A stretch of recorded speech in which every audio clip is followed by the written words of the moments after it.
Perkenalkan, nama saya Yulia Hidayah dari kelas 11 MIPA 4. Saya di sini akan menjelaskan tentang persiapan kemerdekaan Indonesia. Jadi, peristiwa-peristiwa persiapan kemerdekaan adalah pertama, pembentukan lembaga. Lembaga yang dibentuk dalam pertama kali adalah BPUPKI. BPUPKI ini dibentuk pada tanggal 1 Maret 1945. Dan yang kedua adalah Panitia 9 yang dibentuk pada tanggal 22 Juni 1945. Dan yang ketiga adalah WPKI yang dibentuk pada tanggal 7 Agustus 1945. Peristiwa kedua adalah berita kekalahan Jepang. Alasan pertamanya itu adalah Sekutu menjatuhkan bom atom di Hiroshima dan Nagasaki pada tanggal 6 dan 9 Agustus 1945. Alasan kedua, pertemuan tiga tokoh bangsa dan Jenderal Terauchi di Dalat, Vietnam. Ketiga tokoh ini adalah I.R. Soekarno, Muhammad Hatta, dan Rajiman Widodiningrat pada tanggal 9 Agustus 1945. Mereka kemudian bertemu oleh Jenderal Terauchi pada tanggal 12 Agustus 1945. Pada intinya, dalam pertemuan ini, Jepang berjanji akan memberikan kemerdekaan kepada Indonesia. Ketiga, Jepang resmi menyerah terhadap Sekutu. Pada tanggal 15 Agustus 1945, Kaisar Hirohito menyatakan secara bahwa Jepang telah menyerah tanpa syarat pada Sekutu. Kabar ini kemudian berhembus hingga ke telinga tanah air. Keempat adalah persetujuan golongan tua dan golongan muda. Kabar menyerahnya Jepang pada Sekutu sampai ke telinga golongan muda. Menurut mereka, ini merupakan kesempatan bagus untuk Indonesia menyatakan kemerdekaannya. Golongan muda kemudian mendesak proklamasi kemerdekaan agar dilangsungkan paling lambat pada tanggal 16 Agustus 1945. Namun Soekarno dan Hatta menolak gagasan ini. Peristiwa ketiga adalah Rengas Dengklok.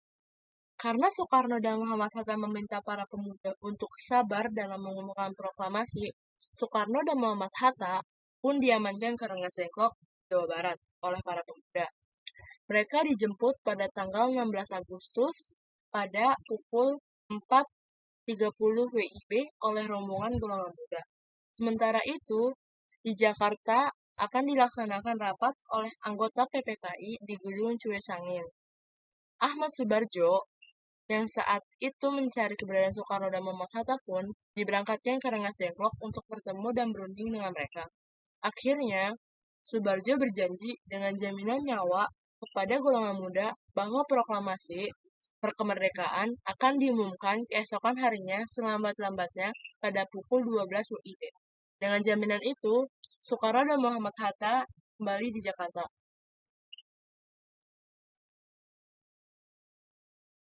Nice. Peristiwa keempat, perumasan naskah proklamasi. Dari Rengas Dengklok, rombongan tiba kembali di Jakarta pukul 23.30 WIB. Sebelum merumuskan naskah proklamasi, Soekarno dan Muhammad Hatta menemui Mayor Jenderal Nishimura untuk menanyakan sikapnya mengenai proklamasi kemerdekaan. Sayangnya, tidak ada kesempatan dalam pertemuan tersebut karena Jepang sudah menyerah pada Sekutu. Sehingga mereka tidak dibolehkan untuk mengubah keadaan politik di Indonesia sampai kedatangan Sekutu. Akhirnya, Soekarno dan Muhammad Hatta memutuskan untuk melanjutkan perbuatan naskah proklamasi. Setelah itu, Soekarno dan Muhammad Hatta pergi ke Laksamana Tadashi Maeda bersama Ahmad Subarjo.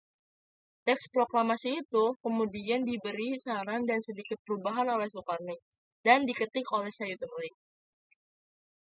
Terakhir, Soekarno memberi usulan bahwa naskah ini sebaiknya ditandatangani oleh Soekarno dan Hatta atas nama bangsa Indonesia pada pukul 4.30 WIB.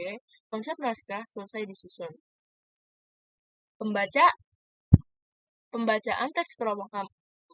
Pembacaan teks proklamasi akan dilaksanakan di lapangan Ikada. Namun, Soekarno merasa jika diadakan di tempat yang luas dan ramai, hal itu dapat menimbulkan bentrokan antara rakyat dengan pihak militer Jepang. Kemudian, ia mengusulkan menyelenggarakan proklamasi di rumahnya di Jalan Pegangsaan Timur nomor 56. Pembacaan proklamasi. Pada tanggal 17 Agustus 1945, pada pukul 10 pagi, naskah proklamasi kemerdekaan Indonesia dibacakan oleh Soekarno di Jalan Pegangsaan Timur nomor 56. Kabar mengenai proklamasi ini kemudian segera disebarkan ke seluruh negeri. Penyebaran berita proklamasi. Berita proklamasi disebarluaskan melalui siaran radio dan kantor berita Domei. Mendengar berita ini, pihak Jepang melarang penyiaran berita di proklamasi itu. Kemudian, pada tanggal 20 Agustus, alat pemancar di Domei diputus dan disegel, sehingga pegawainya dilarang masuk.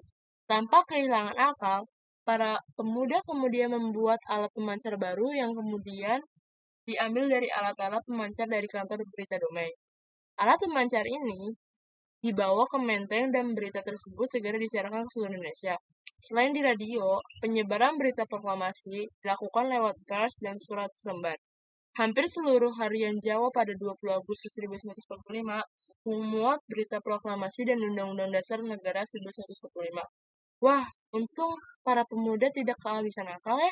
Selain itu, para tokoh PPKI yang berasal dari luar Jakarta juga diminta untuk kembali ke daerah mereka masing-masing untuk menyebarluaskan berita proklamasi seperti Teuku Muhammad Hasan dari Aceh, Sam Ratulangi dari Sulawesi, Ketut Puja dari Bali, A.A. Hamidan dari Kalimantan.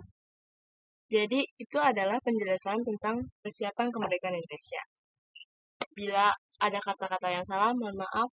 Wassalamualaikum warahmatullahi wabarakatuh.